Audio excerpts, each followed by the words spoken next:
Bueno, vamos a dar comienzo a la clase en esta tarde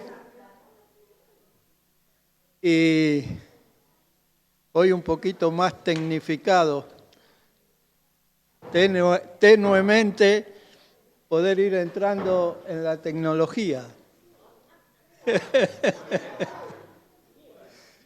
¿Qué tenemos ahí? Una bandera. ¿Qué bandera? Argentina. ¿Y qué significa la bandera? La insignia patria. ¿Qué más? Identificación. Bien. ¿Qué sería eso? Podemos decir entonces que la bandera es un símbolo patrio, ¿no? Un símbolo. Eso es lo importante, un símbolo. No es la patria eso, pero sí la representa. Es decir, que es un símbolo. Un símbolo es un elemento o un objeto material que por convención o asociación se considera representativo de una idea o de una cierta condición, etc. Hay cosas que es necesario que tengamos una representación simbólica para poder entender lo que es. Nosotros ponemos una bandera y ya sabemos que eso representa nuestra patria, o como dice la canción, es la bandera de la patria mía, ¿no? Pero hay otra cosa. Por ejemplo, que a mí, que soy argentino por haber nacido en esta tierra, no me gusta esa bandera. A mí me gustaría, por ejemplo, que fuera una bandera así, multicolor, más alegre, más vivaz. Me gusta así. ¿Qué les parece? Y puede ser que yo pueda decir que esa es la bandera argentina. No. ¿Por qué?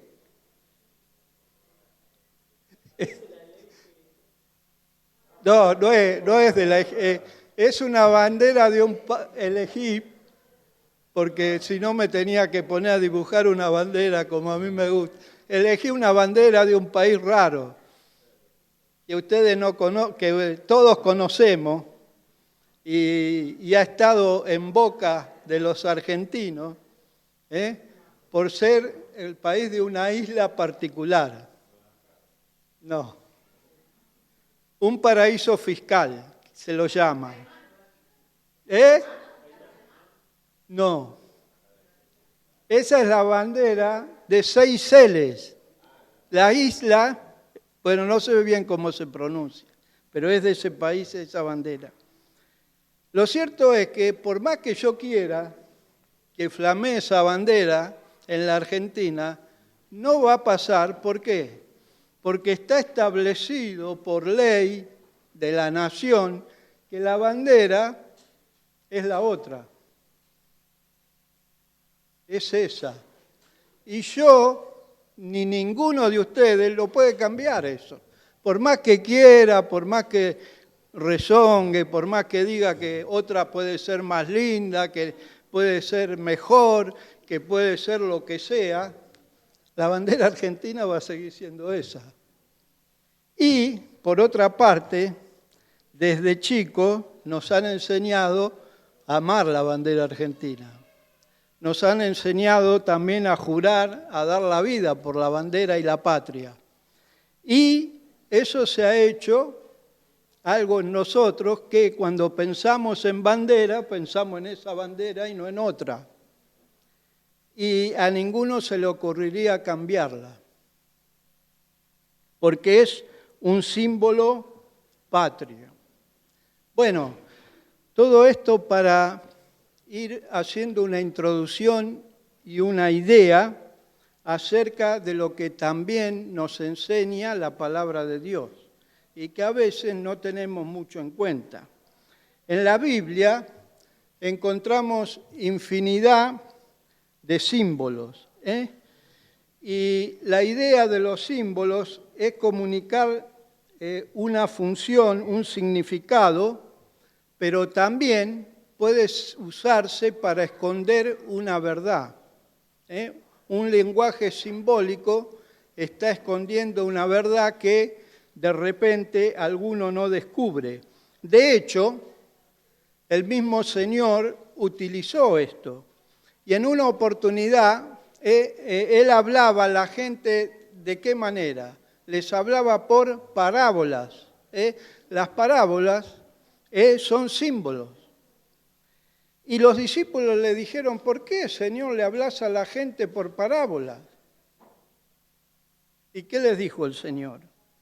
Dice en Mateo 13:10 que los discípulos, acercándose, le dijeron, ¿por qué le hablas por parábola? Y él respondiendo les dijo, porque a vosotros os es dado saber los misterios del reino de los cielos, mas a ellos no les es dado. Porque cualquiera que tiene, se le dará y tendrá más, pero al que no tiene, aún lo que tiene le será quitado. Por eso les hablo por parábolas, porque viendo no ven, y oyendo no oyen ni entienden, de manera que se cumple en ellos la profecía de Isaías que dijo, de oído oiréis y no entenderéis, y viendo veréis y no percibiréis. El Señor les enseñaba verdades a través de parábolas, pero dentro de esa parábola, como la gente no las entendía, estaba escondida la verdad. Pero el Señor a sus discípulos, vez tras vez, les iba explicando las parábolas, de manera que ellos fueron haciendo, como se dice, doctos en entender las parábolas. Lo fue preparando para que fueran ellos mismos entendiendo las parábolas. Y en una oportunidad, ¿no es cierto?, sucede que el Señor dice una parábola y ellos le vuelven a preguntar y dice, el Señor les dijo, todavía no entienden. Como diciendo, ya deberían estar ejercitados para entender. Bueno, nosotros, yo les digo, o decimos que en la Biblia hay una simbología muy grande. Pero nosotros en particular tenemos presentes algunos símbolos que son importantes. ¿Cuáles son? El pan y el vino, muy bien. El pan y el vino en la cena del Señor es un símbolo que representa ¿qué? El cuerpo y la sangre de Cristo. Representa la obra que el Señor hizo a nuestro favor.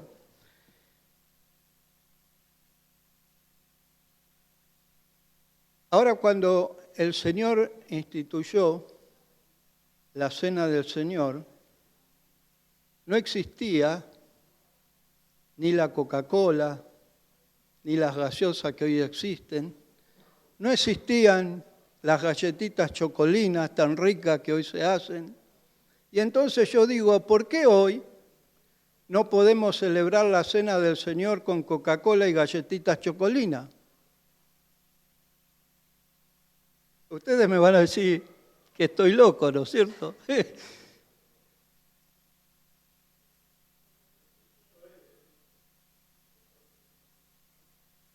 Bueno, pero tengan cuidado, ¿no? Porque ustedes me van a poder decir que yo estoy loco, pero después yo los voy a enlazar,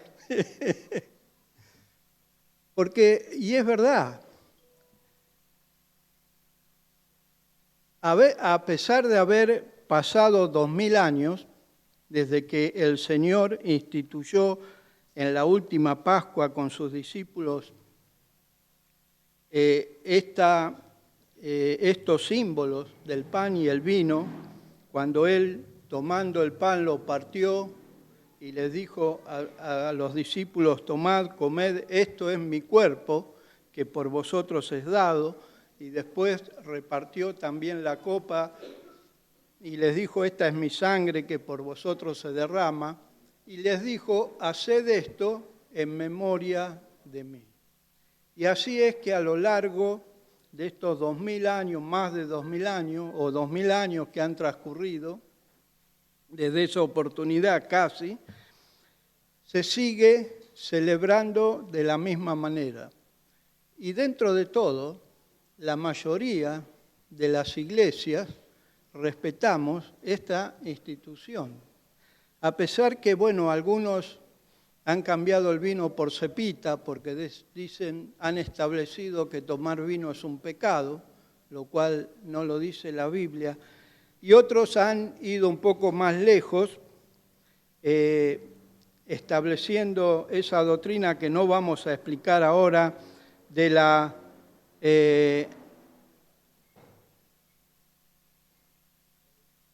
transustanciación y consubstanciación. Bueno, son doctrinas que no vamos a entrar a explicar ahora porque no es el propósito, pero lo cierto es que seguimos respetando este símbolo y manteniéndolo a través del tiempo conforme a lo que el Señor ha establecido y ha mandado. Ahora bien, el Señor también ha establecido y mandado otras cosas a través de su palabra, pero vamos a ir un poquito más mirando acerca del símbolo y vamos a mirar ahora en el Antiguo Testamento un símbolo muy importante que había. ¿Cuál era? En el Antiguo Testamento.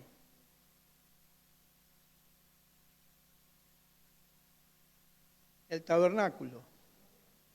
¿Qué era el tabernáculo o el templo?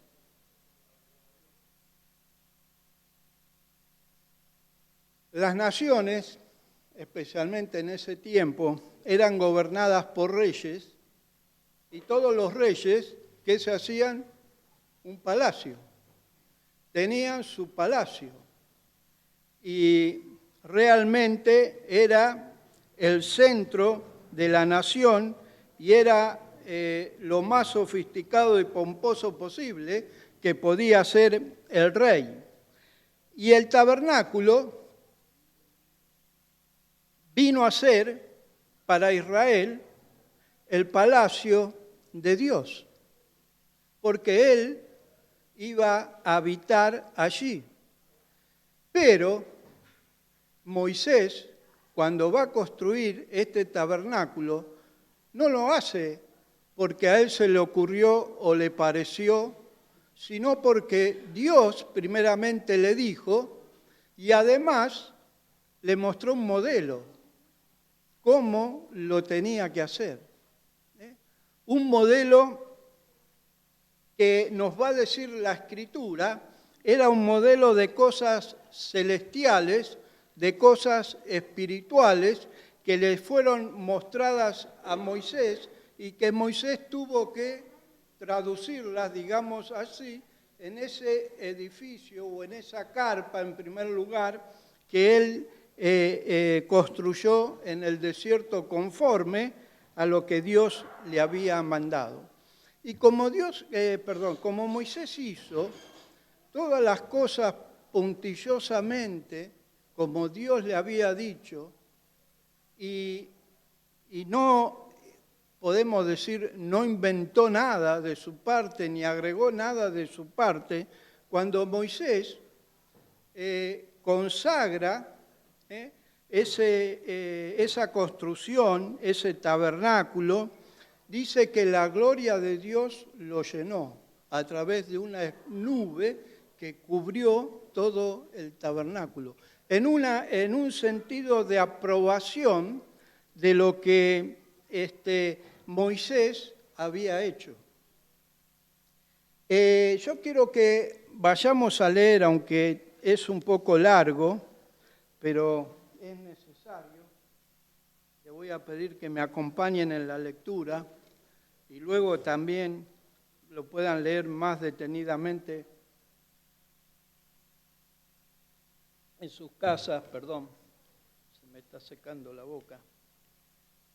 Vamos a leer en el libro, en la carta a los Hebreos, el capítulo 8, que nos va a hablar acerca de esto y del simbolismo y de las figuras que hay y a qué apuntan esta construcción que hizo Moisés en el desierto. Y en el capítulo 8 y versículo 1 de Hebreos dice: ahora bien, el punto principal de lo que venimos diciendo es que tenemos tal sumo sacerdote, el cual se sentó a la diestra del trono de la majestad en los cielos. Está haciendo referencia al Señor Jesucristo, ministro del santuario y de aquel verdadero tabernáculo que levantó el Señor y no el hombre. Porque todo sumo sacerdote está constituido para presentar ofrendas y sacrificios, por lo cual es necesario que también éste tenga algo que ofrecer.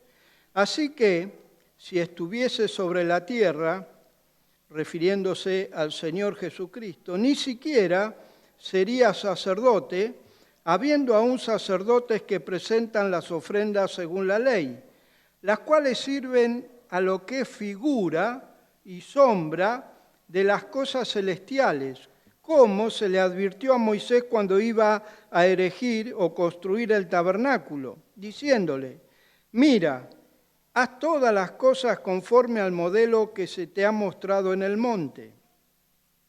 Pero tanto mejor ministerio es el suyo, cuanto es mediador de un mejor pacto establecido sobre mejores promesas. Porque si aquel primero hubiera sido sin defecto, no se hubiera procurado lugar para el segundo. Pasamos al versículo 13. Porque al decir nuevo pacto, ha dado por viejo al primero, y lo que se da por viejo y se envejece está próximo a desaparecer. Ahora bien, aún el primer pacto tenía ordenanzas de culto y un santuario terrenal.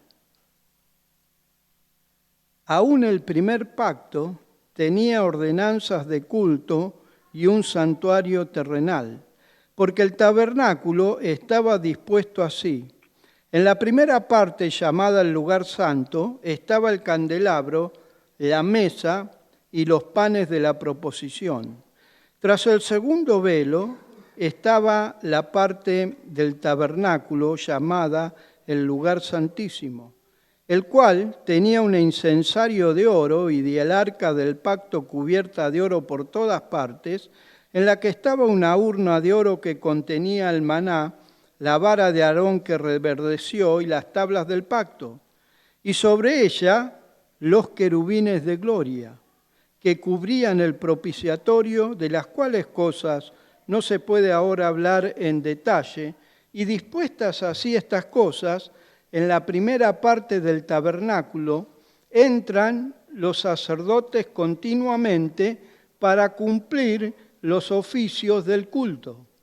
Pero en la segunda parte, solo el sumo sacerdote, una vez al año, y no sin sangre, la cual ofrece por sí mismo y por los pecados de ignorancia del pueblo, dando el Espíritu Santo a entender con esto que aún no se había manifestado el camino al lugar santísimo, entre tanto la primera parte del tabernáculo estuviese en pie. Vamos a hacer un alto hasta aquí. Lo que está describiendo acá es lo que sucedía en la antigüedad, porque Dios había, como dijimos, establecido el culto. Y el culto y los sacrificios que realizaban los israelitas lo realizaban a través de los sacerdotes. Los sacerdotes, como dice, podían ministrar en el lugar santo. Ahí realizaban y efectuaban los sacrificios de las ofrendas que traía el pueblo a Dios. Pero en el lugar santísimo dice que entraba el sumo sacerdote una sola vez al año. Y esto era un culto muy importante y trascendental para todo el pueblo, porque el sumo sacerdote, digamos primero, tenía que cumplir una serie de requisitos y que no podía transgredir ni equivocarse en nada, porque no solo corría el riesgo de que el culto no fuera aceptado por Dios, sino que corría el riesgo también de hasta perder la vida. De manera que ese día que se celebraba ese culto anual, el sumo sacerdote tenía que entrar varias veces al lugar santísimo. Primero, para ofrecer la sangre de la ofrenda por sus propios pecados. Tenía que salir, tenía que cambiarse la ropa, tenía que bañarse, ponerse otra ropa nueva y volver a entrar con el sacrificio y la sangre por los pecados de los sacerdotes. Luego tenía que salir, cambiarse la ropa, volverse a bañar, ponerse ropa nueva y ofrecer el sacrificio por los pecados del pueblo. Y cuando salía la tercera vez, el pueblo que estaba afuera expectante, observando todo esto,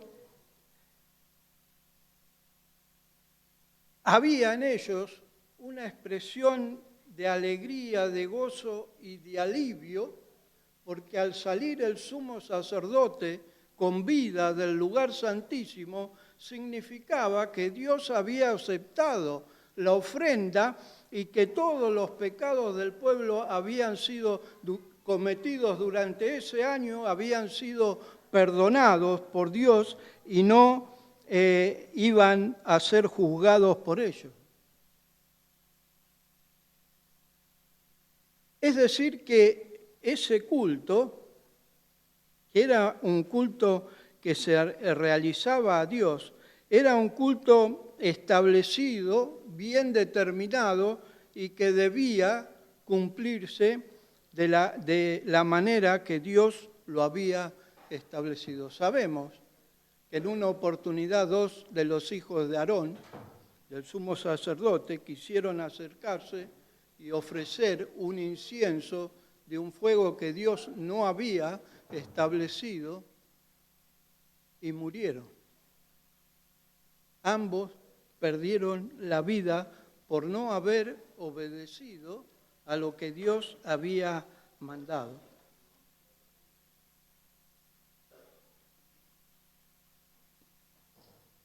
Dice, continuando la lectura,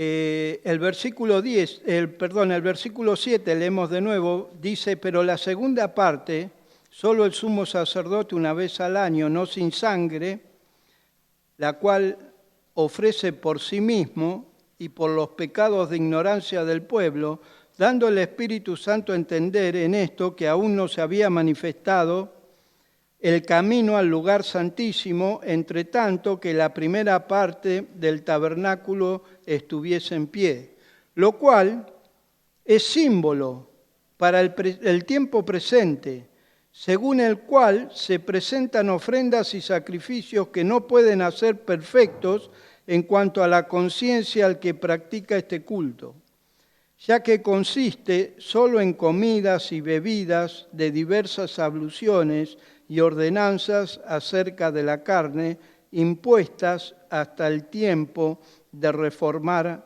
las cosas. Pasamos Enos. Sigamos un poco más. Pero estando ya presente Cristo, sumo sacerdote de los bienes venideros por el más amplio y perfecto tabernáculo, no hecho de manos, es decir, no de esta creación, y no por sangre de machos cabríos ni de becerros, sino por su propia sangre, entró una vez para siempre en el lugar santísimo, habiendo obtenido eterna redención.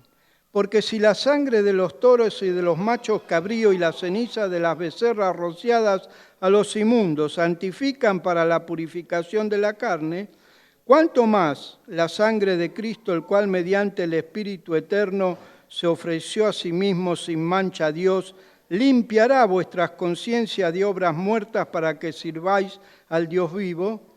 Así que por eso es mediador de un nuevo pacto, para que interviniendo muerte para la remisión de las transgresiones que había bajo el primer pacto, los llamados reciban la promesa de la herencia eterna. Y dice el versículo 22, y casi todo es purificado según la ley con sangre, y sin derramamiento de sangre no se hace remisión.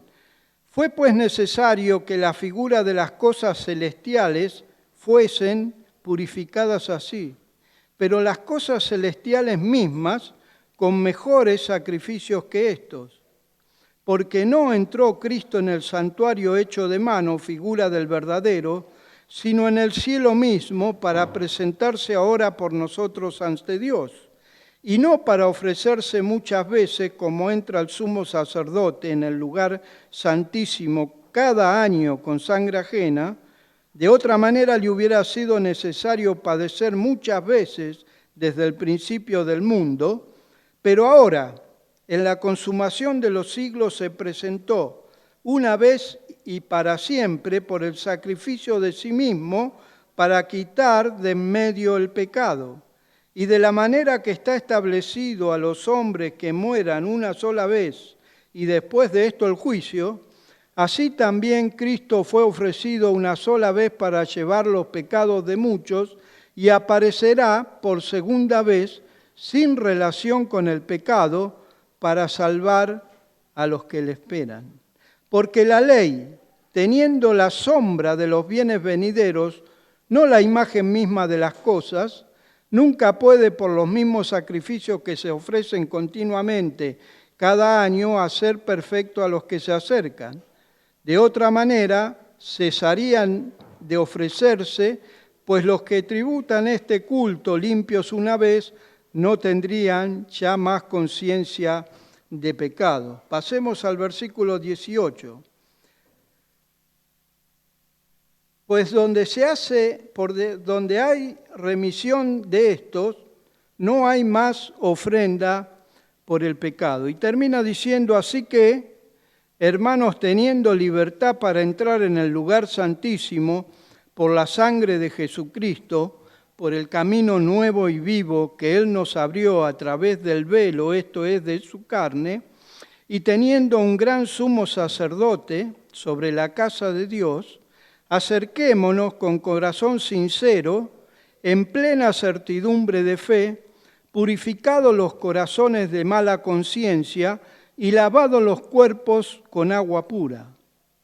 Mantengamos firme sin fluctuar la profesión de nuestra esperanza, porque fiel es el que prometió.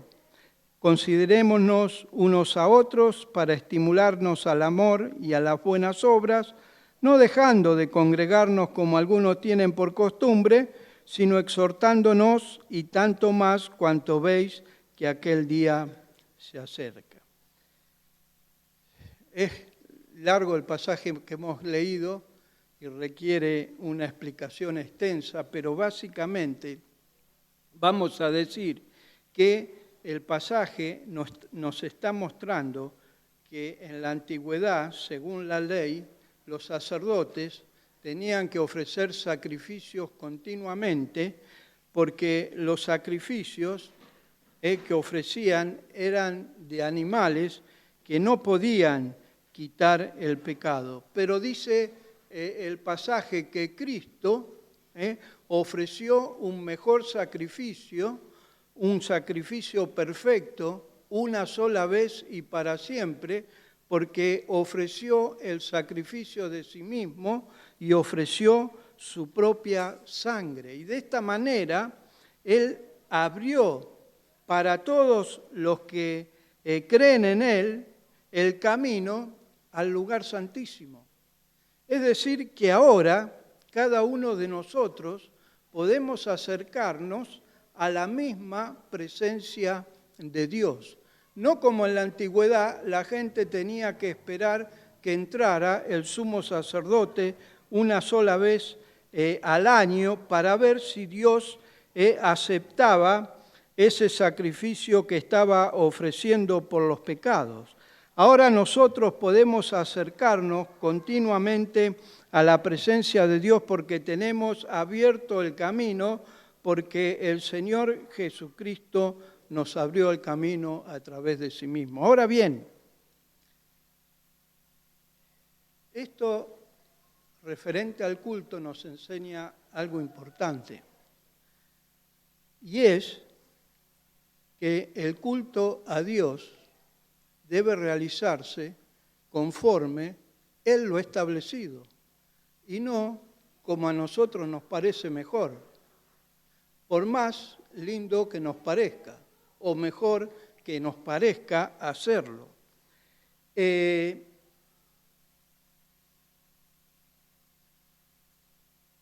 la antigüedad, Dios había establecido que el pueblo tenía que ir a ese tabernáculo, a donde estaba el tabernáculo que Moisés había levantado.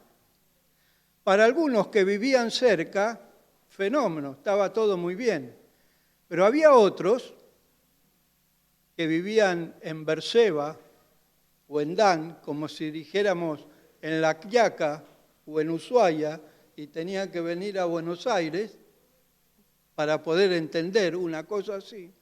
Tenían que caminar muchos días, muchas jornadas, y era ese peregrinar era largo, era difícil, era penoso, y entonces se le ocurrieron buenas ideas. ¿Para qué ir hasta ese lugar? ¿Por qué no hacemos lugares más cercanos para que podamos venir al culto, a hacer un culto a Dios más cotidianamente, digámoslo así, o más asiduamente? Y así es que se fueron formando los famosos lugares altos, que empezaron bien, con un buen propósito, hacer un culto a Dios, pero que Dios no lo había establecido. Y que poco a poco eso se fue degenerando y se fue transformando en un culto idolátrico, porque ya empezaron a introducir imágenes de Asera, imágenes del dios Baal, imágenes de Astartés, y terminó siendo esos lugares altos un lugar aborrecible a Dios, donde se practicaba una idolatría contraria y que afrentaba a Dios en lugar de rendirle un culto. Pero todo había comenzado con un buen propósito y una buena intención. Pero, por eso, decimos que lo importante es que nosotros entendamos esta lección. Cuando nosotros venimos a la iglesia, como hemos leído, nos congregamos, venimos a realizar un culto para Dios.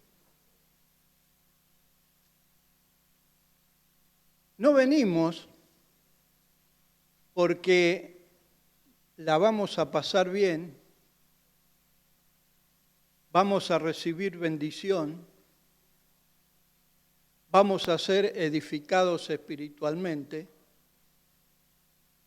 vamos a salir gozosos, satisfechos, vamos a volver a nuestros hogares. Aunque esto es una realidad. Pero la verdad y el pensamiento y el propósito de nuestro corazón, al venir, debe ser: voy a realizar un culto a Dios.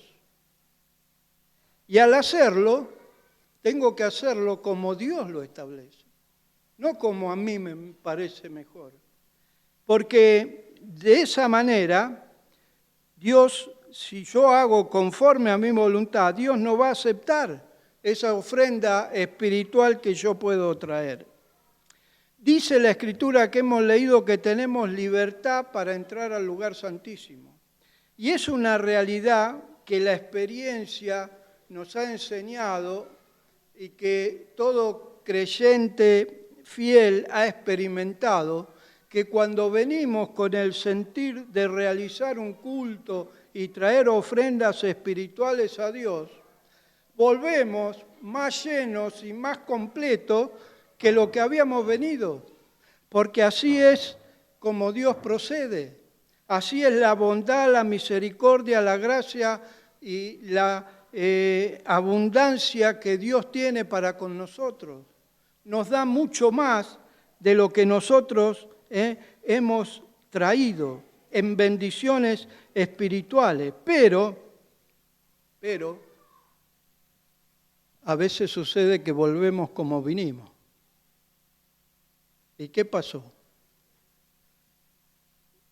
Y entonces tenemos que nosotros hacer una reflexión, y hacer una reflexión sana y buena, porque a veces empezamos, como siempre, queremos justificarnos nosotros y echamos culpas a otros, o porque el mensaje, o porque el que presidió, o porque esto, o porque aquello, nos hemos quedado vacíos. Y la verdad que nosotros tenemos que ver y reconocer es que en todo caso,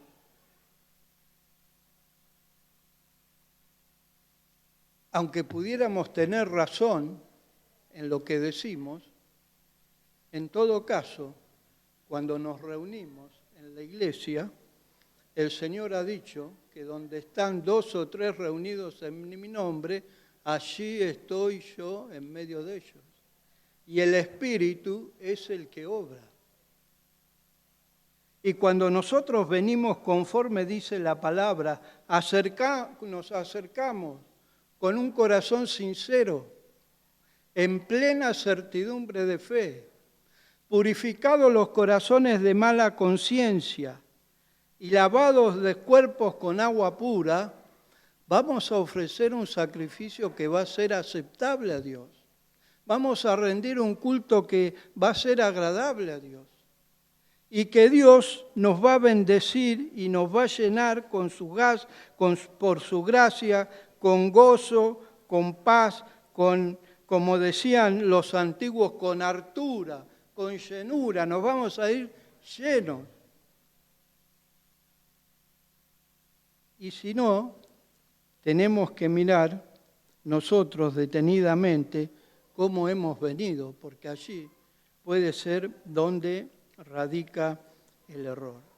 Vamos a dejar hasta acá porque la hora se va, porque vamos a ir bien, vamos a después a pasar a ver algo también muy importante que la Escritura enseña, que en un pasaje que es muy conflictivo, que es muy resistido, que algunos quisieran borrar de las Escrituras, que no estuviera, y que tratan de tildarlo de algo que está fuera de época, que es pasado, que es obsoleto, que ya no tiene valor, pero que está en la palabra de Dios y nos da una enseñanza clara y contundente acerca de cómo nosotros debemos realizar el culto a Dios para que sea aceptable y agradable delante de Él. Nosotros podemos hacer cualquier cosa que querramos, que nos parezca mejor, más lindo, o como yo decía, de la bandera poder cambiar, pero el problema es que Dios no lo va a aceptar. Ese es el punto. Y cuando eso sucede, tenemos que seguir cambiando y tendremos que seguir haciendo cosas que llenen nuestro intelecto, que alimenten nuestra carne, porque si no, nos vamos vacíos.